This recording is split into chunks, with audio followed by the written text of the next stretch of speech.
ED. അന്വേഷണത്തിൽ വെപ്രാളം എന്തിനെന്ന് മാത്യു കുഴൽനാടൻ എം.എൽ.എ. ടാക്സ് അടച്ചതുകൊണ്ട് അഴിമതി പണം അങ്ങനെ അല്ലാതാകുമോ എന്നും മാത്യു കുഴൽനാടൻ ചോദിച്ചു. GST അടച്ചാൽ അഴിമതിപ്പണം അല്ലാതാവില്ല. GSTയിലെ ചെറിയ പിഴവ് എന്ന് പറഞ്ഞാൽ അങ്ങനെ നിങ്ങൾ തള്ളിക്കളയരുത്. അതായത് ഞാനിപ്പോ ഇവിടെ ഇരുന്ന് ആരെയുടെയെങ്കിലും കൈക്കൂലി വാങ്ങി കഴിഞ്ഞിട്ട് ആ പണത്തിന് ഞാൻ ടാക്സ് അടച്ചു. അതിന്റെ അർത്ഥം അഴിമതി നടന്നില്ല എന്നാണോ? അല്ല, നോ. കറപ്ഷൻ.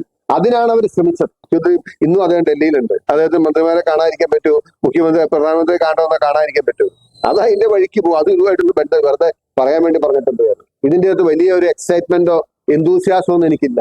ഞാൻ ചോദിക്കുന്നത്, ഹൈക്കോടതിയുടെ ഇന്ററിം സ്റ്റേ ആഘോഷിച്ച CPM അതിന്റെ ഫൈനൽ വെർഡിക്റ്റ് വന്ന് ED അന്വേഷണം നടക്കട്ടെ എന്ന് പറയുമ്പോ എന്തിനാണ് ഇപ്പൊ ഇത്ര വേവലാതിപ്പെടുന്നത്? കേരളം അറിഞ്ഞാൽ വിശ്വസിക്കാൻ പ്രയാസപ്പെടുന്ന ഒരുപാട് കാര്യങ്ങൾ ഇനിയും പുറത്തു വരാനുണ്ട്. ഞാൻ അന്നേ നിങ്ങളോട് പറഞ്ഞിരുന്നു, ഈ പോരാട്ടം തുടരും, പോരാട്ടം മുന്നോട്ട് കൊണ്ടുപോകും. എന്നെങ്കിലും സത്യം പുറത്തു വരും. CPMന്റെ അല്ലെങ്കിൽ ഇടതുപക്ഷ ജനാധിപത്യ മുന്നണിയുടെ തായ്വേരിളക്കിയ കേസാണ് മാസപ്പടി കേസ്.